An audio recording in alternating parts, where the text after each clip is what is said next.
Today we're going to look at how to solve trig equations involving multiple angles. And once again, we're going to restrict our values from 0 to 2 pi and don't include 2 pi. And if you look at this graph here, you'll see that from 0 to 2 pi, we actually have 6 solutions, or 6 x-intercepts, or 6 roots, whatever you want to call them. And the reason that happens, when we graph this equation down here, if you were to just graph 2 sine of theta minus 1 equals 0, you would actually only get 2 solutions within this restricted value.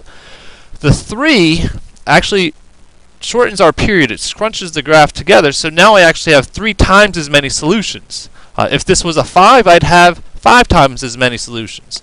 Alright, if it was a 1/2, I'd have 1/2 of the solutions. Alright, so what we're going to do is take a look at how to solve this equation and get these x-intercepts.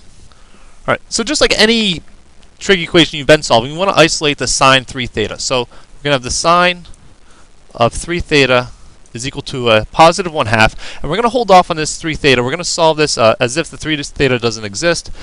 And where does sine a positive 1/2? Well, that happens at pi over 6 and 5 pi over 6. So we have 3 theta is equal to pi over 6, and we have 3 theta is equal to 5 pi over 6. Now that only gives us 2 solutions. We have to get 4 more, because remember there was a total of 6. So what we're going to do is, with the pi over 6, we're actually going to add a 2 pi to that. So if you take a pi over 6, 2 pi, I'm going to write as a 12 pi over 6. And we're going to add that to pi over 6 to get 13 pi over 6. And add another 2 pi to that as well, to get a 12 pi and 13 pi is a 25 pi over 6. And we're going to do the same thing with the 5 pi over 6. We're going to add 12 pi to that to get 17 pi over 6, and another 12 pi will give us 29 pi over 6. Alright, and now keep in mind, if this was a 5 or a 7, I'd have a total of 5 up here with the pi over 6s, and I've had another 5 down here. Whatever this number is, that's how many you want with each of your original solutions. Now remember, this is a 3 times theta, so I have to divide each one of these by 3. And when you divide by 3, it's the same thing as multiplying by the reciprocal. So it's like multiplying by 1/3. So pi over 6 times 1/3 is going to be a pi over 18. For 13 pi, it's going to be over 18, and then 25 pi over 18. And the same thing happens with the values at the bottom. We get 5 pi over 18, 17 pi over 18, and 29 pi over 18. Right, and there are your 6 solutions. Alright, let's take a look at another example. Once again, let's isolate the secant 2 theta. We'll have the secant of 2 theta. If I subtract 8 and divide by 4, I'm going to have a negative 2. And once again, hold off on this 2 theta until the end. Working with secant's a little difficult, so let's take the reciprocal of this. The reciprocal of secant is cosine 2 theta, and the reciprocal of negative 2 is a negative 1/2, because that's a 2 over 1. Now this is a little bit easier to work with, and just like the last problem, we're going to take 2 theta is equal to, and 2 theta is equal to, and you have to find out where's cosine negative 1/2. It's negative in the second and third quadrants, and it's negative 1/2 at 2 pi over 3 and 4 pi over 3. Alright? And because I have a 2 times theta, I want 2 answers for each one of these, so I'm going to add a 2 pi to a 2 pi over 3. To get common denominators, that's going to be a 6 pi over 3, so a 6 and a 2 is going to be an 8 pi over 3, and if I add 6 pi over 3 to 4 pi, I'm going to get 10 pi over 3. And once again, I have 2 times theta, so I'm going to divide everything by 2 on both of these, which is the same thing as multiplying by 1/2. So I'm going to get 2 pi over 6 and 8 pi over 6, and then 4 pi over 6 and 10 pi over 6. And there are our 4 solutions.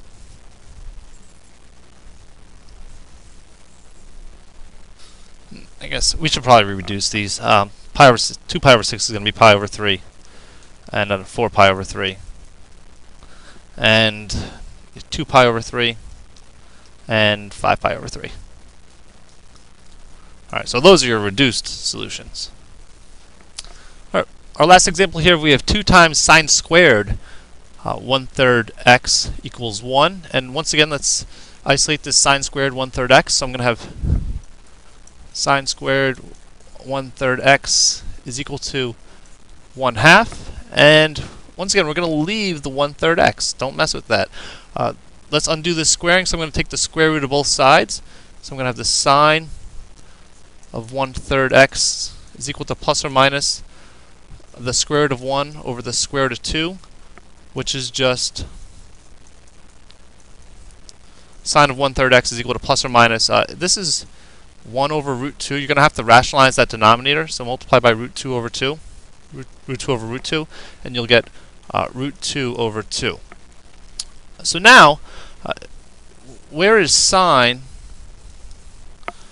root 2 over 2? And where is it positive and negative? Well, it happens at pi over 4, 3 pi over 4, 5 pi over 4, and 7 pi over 4. So we're going to have a good handful of solutions here. We're going to have 1/3 x is equal to pi over 4. 1/3 x is equal to 3 pi over 4. 1/3 x is equal to 5 pi over 4. And 1/3 x is equal to 7 pi over 4. Now, because this number here is a 1/3, it's only going to, the most amount of solutions you're going to have are these 4, if we stay within our restricted value from 0 to 2 pi. But to get rid of this 1/3, I'm going to have to multiply all of these by 3 to undo the 1/3. So 3 times pi over 4 is a 3 pi over 4. Here we'll have a 9 pi over 4, 15 pi over 4, and lastly 21 pi over 4.